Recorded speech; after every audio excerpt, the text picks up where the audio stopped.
clandestino gambito, tratar de escudriñar un poco acerca de esto, porque cuando salió la resolución de Naciones Unidas que establece una doctrina sucesora y pariente de la doctrina Drago en favor de los intereses nacionales de los países libres, el delegado de Canadá parece que se ofuscó un poco.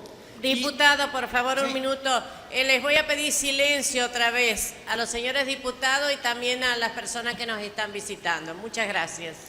Continúe, Entonces, gracias. El delegado de Canadá dijo que en realidad eso estaba mal porque era una discusión técnica. Y hay lugares donde hay que hacer las discusiones técnicas y no politizar el problema. Y a mí me parece, Presidenta, que los problemas económicos y sociales no tienen soluciones técnicas. Los problemas económicos y sociales, cuando se dice que tienen soluciones técnicas, estamos en la barbarie. Los problemas económicos y sociales tienen soluciones políticas o planteos políticos.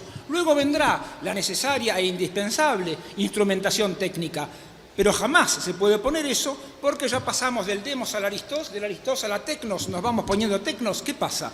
¿Dónde queda la política en todo eso? ¿Dónde queda la democracia? Por eso, cuando analizamos el tema de la deuda, por supuesto que hay que ver cuáles son sus dimensiones jurídicas, cuáles son los alcances y los límites de los planteos que se pueden hacer en la justicia. Hay que tratar también, como no, las implicancias económicas, lo que significa en términos de punción de la riqueza de los países, ese terrible traslado de riquezas que deja a esos horribles conquistadores de hace 5 siglos como principiantes. A mí me parece que el problema de la deuda es un problema esencialmente político porque es un problema de poder. Lo conocemos en la Argentina, donde la clase dirigente modelo 1976, cuando la deuda era de 7.500 millones, la pasó a 43.000 millones a través de la especulación, la evasión, la nacionalización de la deuda como crimen perfecto, en el sentido de, en un momento de crisis, privatizar ganancias y socializar pérdidas. Así funciona, por último, el capitalismo. Las crisis son consustanciales al modelo económico en el que vivimos, no es para desdeñarlo, pero sí es para tomarlo en consideración. La deuda luego crece, digamos que la negociación de la deuda, los grandes grupos empresarios, los grandes grupos económicos, etc. En 83-89 la deuda crece de modo vegetativo, de 43.000 a 59.000 millones, se toma deuda para pagar deuda, y viene la segunda oleada de deuda, ese ciclo plata dulce, recesión, crisis, al cual el liberalismo nos tiene acostumbrados. 91 la convertibilidad, el salto de los 160.000 millones de endeudamiento, muy rápidamente. El endeudamiento fue el combustible de la convertibilidad, porque este sistema, estableciendo ese fetiche de $1 a $1, lo que pasaba era que si la Argentina crecía, si la Argentina estaba en crecimiento, había un déficit comercial, una avalancha desindustrialización, pobreza, y había que tapar ese agujero. Si la Argentina decrecía, si estaba en recesión, había un déficit fiscal. Luego la convertibilidad no podía sobrevivir con ninguno de esos déficits que se taparon con privatizaciones y con endeudamiento. El endeudamiento fue el combustible que hizo funcionar la convertibilidad y, como en los sistemas Ponzi, cuando uno toma deuda para pagar deuda, para pagar deuda, para pagar deuda, hay alguien que se pregunta, ¿y con qué me va a pagar? Se termina el endeudamiento, se cae el sistema. Recordemos esos episodios. El sistema de hecho no podía funcionar. Recordemos esos episodios del blindaje, del megacanje, que aumentan todavía más la deuda cuando estábamos claramente en una situación de insolvencia. Crisis terminal, todos los conocemos, estábamos al borde de la disolución nacional, 14 monedas y los guarismos que tenemos, las cifras que tenemos en materia de pobreza, etc. Es ahí donde interviene la reestructuración de Néstor Kirchner y la política de desendeudamiento que continúa Cristina Fernández de Kirchner. Acá, a contrario sensu de todo lo que se hizo antes, el objetivo es político, generar la soberanía, generar la posibilidad de tener políticas autónomas. Y luego viene la instrumentación técnica, con los canjes del 2005 y del 2010, altamente exitosos y de los cuales solo hemos escuchado hasta ahora críticas meramente formales que no alcanzan el centro de la cuestión, con el 93,7% de adhesión. Evidentemente, un éxito importante. El principal default de la historia financiera internacional, la principal reestructuración realizada de modo soberano. Ahí sí, lo que se hizo desde la política fue repartir el peso de la salida de la crisis entre los diferentes actores involucrados y no privatizar las ganancias, socializar las pérdidas, pedir plata para pagarle a los acreedores y de ese modo pasar a la factura al conjunto de la nación. Así se sale de las crisis financieras. Dicen que no negociamos, bueno, nosotros pensamos que negociamos, pero ¿qué va a hacer? Quedan 6 minutos. Después, con este tema de los holdouts, ¿no? Hold-in, hold-out y todos esos neologismos y barbarismos a los cuales nos tenemos que acostumbrar. ¿Qué podríamos sintetizar, habida cuenta del espíritu del recinto cuando empezó la sesión de hoy? Más de una cuestión teatral. La tragedia de la codicia y la codicia de la tragedia. La tragedia de la codicia son los buitres que practican el terrorismo financiero. Toman rehenes, tratan de infligir daños masivos a poblaciones, un comportamiento que se podrá describir quizás con un poco más de tiempo. Pasa en la Argentina, sí, pero también pasa en otros mundos, en todo el mundo. Fíjese, por ejemplo, el caso de Egipto, donde el gobierno egipcio aumentó el salario mínimo de $70 a $140, una medida quizás claramente populista. Pues bien, una empresa extranjera inmediatamente los demandó porque les cambiaba el esquema de su negocio. Es decir, una medida que teóricamente va a proteger los intereses nacionales de un determinado país es atacada porque falla el contrato.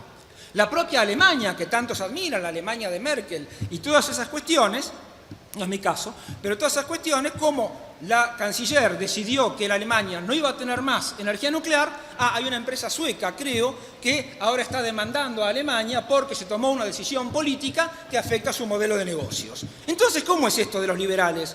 ¿Los contratos son más que las constituciones? ¿Cómo es esa institucionalidad? Bueno, quizás se perdieron algún librito, alguna colección, algún resumen Leroux o cuaderno para colorear de los principios generales del derecho, eso que mis ancestros los romanos hicieron hace mucho tiempo, donde dice, por ejemplo, que nadie está obligado a lo imposible. La codicia de la tragedia.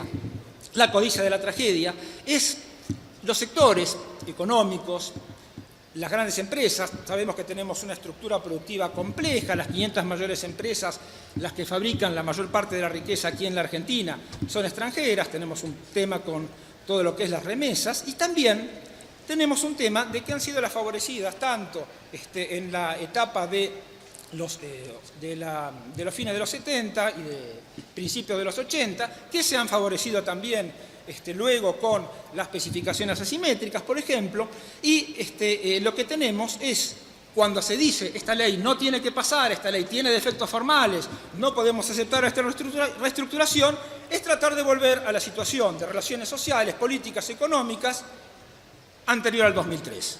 Por eso nosotros defendemos con tanto ahínco esta ley, que es parte del capítulo de reestructuración de la deuda argentina.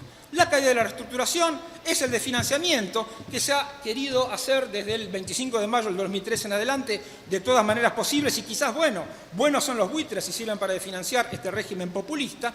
¿Qué va a pasar con los programas sociales?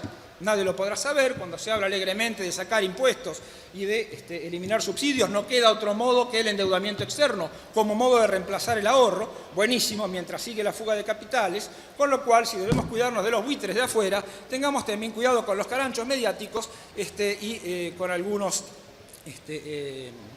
chimangos que andan por ahí.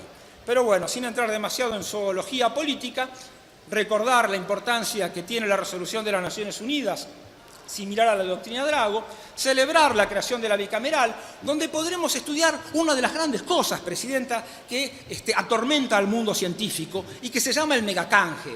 ¿Fue impericia? ¿Fue malicia? ¿Pero cómo hicieron para no distinguir una crisis de insolvencia de una crisis de liquidez? ¿Cómo no se dieron cuenta? ¿Qué canal estaban mirando?